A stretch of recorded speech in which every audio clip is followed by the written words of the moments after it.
연금자산관리 TDF로 자유로운 행하라. DC형 퇴직연금 가입을 앞둔 직장인입니다. DC형은 가입자가 퇴직연금을 직접 운용해야 한다고 해서 어떤 상품을 골라야 할지 고민이 많습니다. 퇴직연금 운용은 TDF가 좋다는 이야기를 들어서 이게 어떤 상품인지 알아보는 중인데요. 액티브 TDF와 패시브 TDF로 나뉜다고 하던데 어떤 차이가 있는지 궁금합니다. 일반적으로 직장 생활을 1년 이상 하게 되면 DC 제도를 도입한 사업장에 한해서는 퇴직연금을 가입을 해야 됩니다. 근데 그 퇴직연금을 가입할 때 본인이 투자할 상품을 결정을 해야 되는 상황이 생깁니다. 그렇죠. 네. 이제 요즘 이제 금리가 너무 낮아가지고 예금 같은 원리금 보장 상품에서 이제 펀드로 옮겨가는 사람들이 늘어나는 추세잖아요. 근데 네. 문제가 있어요. 이거 들어가서 펀드 조회하다 보면 개수가 너무 많아요. 맞아요. 맞습니다. 투자자 입장에서 도대체 대안이 너무 많으면 좋기도 하지만 네. 너무 많은 대안이 있으면은 에라이 모르겠다 또 안 해버리거든요. 예. 내게 적합한 펀드를 고르려고 하면 딱 어떤 기준을 가지고 좀 구분을 해두는 게 좀 도움이 될 것 같아요. 펀드에 대한 그 투자 기준? 투자 대상의 분류를 좀 말씀을 드리면 보통 이제 펀드는 투자하고 있는 그 자산의 종류, 그리고 투자하고 있는 지역, 그 다음에 투자 스타일, 한 요 세 가지 정도로 일반적으로 시중에 나눠져 있거든요. 그래서 먼저 우리가 투자 대상이라고 하면 주식에 투자하는 펀드냐, 채권에 투자하는 주식형이냐, 채권형이냐. 그리고 투자 지역이라고 하면 미국에 투자하는 펀드냐, 선진국이냐, 이머징이냐, 한국이냐. 국내냐, 해외냐, 네. 이렇게. 예. 그리고 요즘에 이제 많이 말씀하시는 것 중에 더 나아가서 스타일이 성장주처럼 조금 향후의 성장성을 겸비할 수 있는 그런 기업들을 투자하는 성장형 펀드냐, 아니면 상대적으로 저밸류의 펀드들을 피킹하는 밸류형 펀드냐, 이렇게 스타일로도 구분을 할 수 있습니다. 근데 그렇게 구분하기도 하지만 이제 가장 크게 구분하는 방법 중에 하나가 액티브 펀드냐, 그렇죠. 패시브 펀드냐, 이렇게 구분하는 것도 많이 있지 않나요? 그건 예. 어떻게 다른 거죠, 그게? 원래 일반적으로 액티브냐 패시브냐를 처음 구분할 때는 그게 운용의 적극성이라고 보면 됩니다. 그러니까 포트폴리오 매니저의 재량권의 정도라고 말씀드릴 수 있는데요. 액티브는 말 그대로 포트폴리오 매니저의 재량권이 많은 펀드를 액티브라고 할 수 있고요. 패시브는 어떤 복제를 한다라는 의미거든요. 그래서 특정 자산이나 특정 국가의 어떤 기초 자산을 복제하는 거기 때문에 재량권이 좀 낮은 거를 그래서 패시브 전략으로 한다라고 해서 좀 수동적이다라고 해서 패시브라고 이제 이야기를 하는 겁니다. 추종하는 지수를 가능하면 똑같이 쫓아가려고 하는 맞습니다. 게 예. 패시브. 그러니까 매니저 입장에서 별로 재량권이 없는 거고. 네. 액티브 펀드는 그 네. 지수 대상이 되는 지수보다는 조금 더 나은 수익을 내기 위해서 네. 소위 말해서 연락에 노력하는 펀드라는 건데, 여기서 좀 궁금한 게 있어요, 김정우 매니저님. 네. 뭐냐면 액티브 펀드다 이렇게 이야기는 하는데 뭘 가지고 액티브 하냐라는 걸 판단을 하냐 이거죠. 액티브 펀드인지 아닌지 어떻게 알 수 있어요? 투자자 입장에서는 이게 어떤 지수를 추종하는 펀드면 인덱스 펀드고 그거는 패시브하다라고 보시면 되고요. 대부분의 주식형 펀드들 같은 경우 벤치마크를 추종하지 않는 펀드는 이제 액티브 펀드다라고 이해를 하시는 게 제일 편할 것 같고요. 조금 더 자세하게 그 액티브한 정도도 측정을 해야 되는데 그런 정성적인 기준 이외에 정량적인 기준도 가지고 있습니다. 어느 정도 액티브한 거냐. 네. 그걸 측정하는 지표 같은 게 있다라는 거죠. 네, 맞습니다. 얼마나 펀드가 액티브한지 확인을 하기 위해서 크게 사용되는 지표가 한 두 가지 정도가 있는데요. 일단 첫 번째는 트래킹 에러, 추적 오차라고 하는 부분이 있고요. 우리 ETF 공부할 때 추적 오차 많이 들어봤던 것 같은데. 맞습니다. 네. 네. 트래킹 에러는 아마 ETF에서 많이 들어보신 이유가 있을 거예요. 그 트래킹 에러는 벤치마크 대비해서 이 펀드가 나타낸 초과 성과, 1% 정도 벤치마크 대비 초과 성과가 나타났다 해서 이렇게 꾸준히 누적된 거에 초과 성과의 변동성을 추적 오차라고 하고요. 아마 ETF 하실 때 많이 들어보셨던 이유는 ETF 같은 경우, 지수를 추정하는 ETF 같은 경우 추정하는 인덱스 대비해서 추적 오차가 2% 이내로 관리돼야 되는 기준이 있기 때문에 아마 이야기를 많이 들어보셨을 것 같아요. 그럼 2% 넘어가면은 소위 말해서 그게 ETF로 재구시를 못한다. 그렇게도 볼 수 있는 건가요? 네, 그렇게 보실 수가 있습니다. 그러니까 트래킹 에러라는 거는 기준이 있어야 되는 거예요. 그러니까 액티브 매니저라고 해서 내가 재량권이 있기 때문에 마음대로 투자를 할 수 있는 게 아니라 글로벌 주식형에 투자를 하기 위해서 이 펀드 매니저를 고용을 했다라고 하면 그 적절한 비교 지수라든지 참조 지수라는 게 있어야 되거든요. 그 글로벌 주식형 같은 경우는 보통 MSCI의 올 컨트리 월드 인덱스라는 지수를 쓰는데 그 지수 대비해서 이 매니저가 재량권을 가지고 얼마만큼의 초과 성과를 나타냈고 그게 변동성이 나타났는지를 확인하실 수 있는 지표라고 볼 수가 있어요. 일반적으로 주식형 같은 경우에는 그 참조 지수 대비해서 연간 8% 정도의 추적 오차, 트래킹 에러를 나타내는 경우가 있습니다. 그럼 아까 뭐 트래킹 에러 말고 또 뭐 하나 더 있다고 했는데 그건 또 어떤 거예요?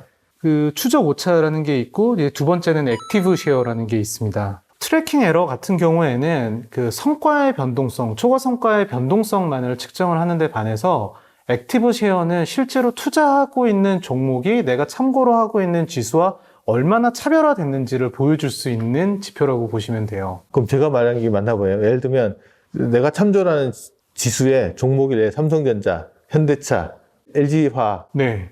뭐 삼성 SDS 이게 4개가 들어가 있다. 네. 그런데 내가 직접 투자하는 종목에는 뭐 삼성전자랑 LG화학은 들어가 있는데 네. 이거 말고 2개는 안 들어가 다른 게 들어가 있다. 이럴 네. 수도 있는 거잖아요. 네. 그러면 액티브 쉐어가 달라지는 건가요? 네, 그러면은 액티브 쉐어는 사실은 좀 복잡한 수식이 있긴 한데 한 50% 정도가 나타난다라고 보실 수가 있어요. 근데 똑같은 경우로 트래킹 에러를 얘기해 보자면 그 말씀하신 국내 내 종목이 아니라 미국에 있는 주식, 그 소위 팡이라고 불리는 주식들에다가 투자를 했는데 수익률이 우연하게 똑같이 나타날 수도 있거든요. 아, 그러니까 벤치마크랑 완전 다른 종목을 투자했는데 네. 거의 같이 움직일 수도 있다. 그럼 트래킹 에러가 거의 없는 거네요. 네, 그렇게 되면 트래킹 에러는 0%지만 그 펀드 매니저가 액티브하지 않았냐라고 보면은 실제로 참조지수와 전혀 다른 종류의 종목에 투자를 했기 때문에 굉장히 액티브하다고 볼 수 있거든요. 아, 그렇겠네요. 수익률은 비슷하게 움직였는지 몰라도 종목은 완전 다른 거 투자했으니까 네, 맞습니다. 이것도 액티브한 거네. 네. 사실은 펀드 매니저한테 돈을 맡기고 투자를 하는 거는 그 펀드 매니저한테 어떠한 기대치를 갖고 있는 거거든요. 한국 같은 경우 한국 주식에 투자한다라고 하면 코스피, 예를 들어서 해외 투자를 하고 한다라고 하면 미국의 경우 S&P 500 이런 것들의 하나의 기준점을 잡고 그 기준점 대비해서 이 펀드 매니저가 얼마나 액티브하게 움직이는지 이런 것들을 같이 보시는 게 사실은 펀드를 선택할 때 좀 도움이 되는 것 같아요. 그러면 앞에서 펀드를 액티브 펀드랑 패시브 펀드로 구분을 했는데 그럼 우리가 진짜 본론으로 다루고자 하는 TDF 이건 액티브 펀드예요? 패시브 펀드예요? TDF 자체는 액티브 펀드입니다. 그래서 고객의 위험을 뭐 사전적으로 정의를 하고 그 장기적 관점에서 전략적 자산 배분 곡선인 글라이드 패스를 만들고 글라이드 패스 내에서 어떤 자산을 투자할 것인지를 선택을 할 때에는 그 TDF를 운용하고 있는 운용력이 적극적으로 개입을 하기 때문에 TDF 자체는 액티브 펀드다라고 보실 수 있어요. TDF는 그렇죠. 액티브 펀드다. 네. 근데 제가 듣기로는 TDF를 또 다시 구분할 때 액티브 TDF다. 패시브 TDF다. 이렇게 구분하는 경우도 있는데 송소배님 그렇게 현장에서 그렇게 하지 않나요? 네, 저희가 일반적으로 업계에서 사용할 때 그거는 투자 운용 스타일이 아니라 투자 대상 자산. 이 TDF가 어떤 대상 자산을 가지고 있느냐. 액티브 펀드를 가지고 있는 TDF면 액티브 TDF라고 하는 거고 패시브 ETF를 많이 담고 있는 EMP 형태의 그런 TDF들은 패시브 TDF라고 그냥 저희가 명명하고 있습니다. 이 관행상 그게 업계에서 맞습니다. 이렇게 부르는 용어지 네. 정확하게 보면 TDF 자체는 성격 자체는 액티브한 펀드다. 네. 그러면 우리가 TDF 본고장이라고 하면 미국이라고 하잖아요. 네. 그러면 액티브 TDF랑 패시브 TDF 중 미국에서는 이게 어느 게 좀 더 인기가 있는가요, 이게? 1993년에 TDF가 처음 소개되었을 때에는 주로 액티브 펀드에 투자를 하는 액티브 TDF가 되게 보편적이었고요. 그때는 뭐 액티브 TDF 이런 말도 없었겠네요. 그냥 TDF라고 그래요. 그냥 네, 그렇게. TDF라고 하면 당연히 액티브 펀드에 투자하는 펀드라고 이해할 수 있었을 것 같고, 최근에는 그 패시브 TDF라고 불리는 그 뭐 ETF라든지 이런 인덱스 펀드에 주로 투자를 하는 TDF 쪽으로 관심이 많이 쏠리고 있는 상황입니다. 왜 그런 거예요? 관심이 그렇게 넘어가는 것들은? 비단 TDF뿐만이 아니라 그 펀드에 투자를 하는 투자자들이 점점 스마트해지면서 그 펀드의 보수에 민감해지는 현상이 나타나고 있기 때문인데요. 여기 나오시는 표를 기준으로 해서 좀 잠깐 화면에 나오는 드리고 표 싶습니다. 지금 한번 좀 봐주십시오. 네. 그 보수가 낮은 TDF에 자금이 유입이 집중되고 있는 미국이다라고 타이틀을 달아봤는데 이게 무슨 얘기냐면 그 TDF를 보수를 기준으로 해서 나눠보고 어떤 TDF 쪽으로 자금이 많이 들어오는지를 보여주는 표입니다. 그래서 밑에 보시면은 상위 0에서 20%라고 되어 있는 쪽으로 해서는 거의 500억 달러에 가까운 자금이 2020년도에 순유입이 되어 있는데 TDF 중에서 보수가 낮은 펀드들 20% 정도의 자금이 많이 유입이 됐다라고 그래프 보시면 보시면 될 것 이제 같아요. 보수가 낮은 거 순서대로 해서 상위 한 20% 범위, 네. 아주 보수가 낮은 거 20% 범위에 차상위 20, 또 차차상위 20 이렇게 나눠진 기 기준이라고 보시면 될 것 같아요. 그 보니까 그쪽 제일 보수가 낮은 것들로 자금이 거의 다 유입이 되네요. 보니까 네. 실질적으로 그 보수의 투자자분들이 상당히 민감하다라고 볼 수 있을 것 같은데 이렇게 보수 낮은 걸 계속 찾아간다 그러면 액티브 TDF라는 것들도 보수를 인하하거나 이런 영향을 받을 수밖에 없을 것 같은데 어때요, 상황이? 보수가 낮은 TDF로 자금이 유입된 게 뭐 가장 큰 요인 중에 하나이기 때문에 액티브 TDF에도 좀 변화가 일어나고 있다라고 말씀드릴 수 있고요. 그 TDF를 출시하는 자산 운용사가 늘어나면 늘어날수록 액티브 TDF의 보수가 점차 낮아지고 있는 현상이 나타나고 있습니다. 지금 보시면 이제 막대가 있고 이렇게 꺾은 선으로 이렇게 내려가는 것들이 있는데 저게 그래프가 나타내는 게 미국 TDF 보수율? 네. 이 줄어드는 것들 보이네요.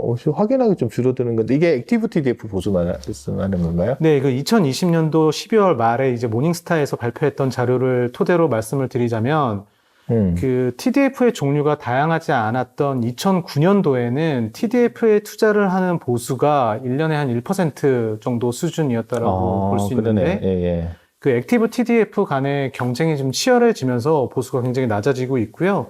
2020년 기준으로 해서는 그 전체적인 TDF의 평균 보수가 0.52% 정도로 2009년 대비했었을 때 약 절반 수준으로 낮아져 있는 진짜 상황입니다. 절반 정도 낮아졌네. 이게 그러면 패시브 TDF랑의 이 경쟁 관계에 있어서 보수 인하의 압력을 좀 많이 받는 상황이라고 보면 되겠네요. 네, 맞습니다. 이렇게 보수가 낮은 부분들이 당연히 수익률에도 도움이 되는 건 맞는 거죠, 이게. 그렇습니다. 특히 연금 같은 경우는 뭐 작은 수익률이라고 하더라도 장기간의 복리 효과가 있기 때문에 당연히 보수가 낮으면 수익률에 도움은 되지만 이거를 그러면 그렇다고 해서 꼭 패시브 TDF가 그럼 당연히 수익률에 훨씬 도움이 되겠다 이렇게 연결하기엔 좀 무리가 있습니다. 싸다고 다 좋은 건 아니다. 맞습니다. 왜냐하면 예를 들어서 작년에 2020년 저희가 떠올려 보면 시장의 변동성이 굉장히 컸었거든요. 하락했다가 올라가는 폭도 컸고 특히 올라가는 과정에서 굉장히 뭐 섹터 간의 차별화가 있었습니다. 그래서 이런 시장 같은 경우에는 액티브 펀드의 수익률이 월등히 좋았거든요. 네. 어떤 보수가 싸다는 것만 절대적인 기준은 아닐 수도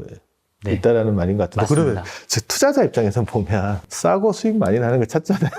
잘 버무려 놓고 좋은 거는 없나요? 액티브 펀드와 패시브 펀드의 장점을 결합한 블렌디드 형태의 네. TDF가 최근에 유행입니다. 액티브 펀드가 가지고 있는 장점은 아무래도 초과 성과라고 볼 수가 있을 것 같고 그 패시브 펀드는 보수가 저렴하기 때문에 이거를 잘 조합을 해서 전체적인 TDF의 보수 자체는 낮추면서 동시에 초과 성과를 추구를 하는 그런 형태의 TDF가 최근 미국에서 많이 출시가 되고 있고요. 실제로 2020년도 미국 기준으로 살펴보게 되면 그 자금이 많이 유입된 상위 10개의 TDF 중 3개가 블렌디드 TDF입니다. 그 블렌디드 TDF 같은 경우에는 액티브 TDF라든지 패시브 TDF에 대비해서는 운용 레코드가 짧은데 반해서 그 자금 유입의 상위권에 위치하고 있다는 게 좀 의미 있다라고 보실 수 있어요. 블렌디드 했다라는 말은 TDF가 투자하는 대상, 네. 소위 말하는 모펀드가 어떤 거는 액티브한 펀드도 있는 거고 어떤 거는 ETF 같은 패시브한 펀드도 있다 이 말인 거죠. 네. 그럼 투자자 입장에서는 내가 TDF 투자할 때 이게 액티브한 데만 투자하는 건지 예를 들면 ETF 같은 데만 투자하는 건지 섞어서 투자하는 건지 그것도 이제 자산운용 보고서 같은 것들 보면 조금 확인하는 게 네. 가능할 거든요. 그럼 지금 김종민이 직접 운영하시고 있는 TDF도 있잖아요. 네. 그거는 어떤 형태의 TDF이신가요? 전략 배분 TDF 같은 경우에는 블렌디드 TDF의 형태를 띠고 있고요. 뭐 많은 자산을 액티브 펀드에 주로 투자를 하는 형태이기는 합니다만 앞서 말씀드렸던 글로벌 주식을 대표하는 지수인 MSCI 올 컨트리 월드 인덱스 펀드라든지 아니면은 이머징 마켓에 주로 투자를 하는 브릭스 인덱스 이런 펀드들에도 좀 병행 투자를 하면서 전체적인 보수 수준을 좀 낮게 가져가면서 초과 성과를 노리는 그런 형태를 구축하고 있습니다. 지금 이제 보수 수준이 어느 정도 돼? 운용 보수 수준이?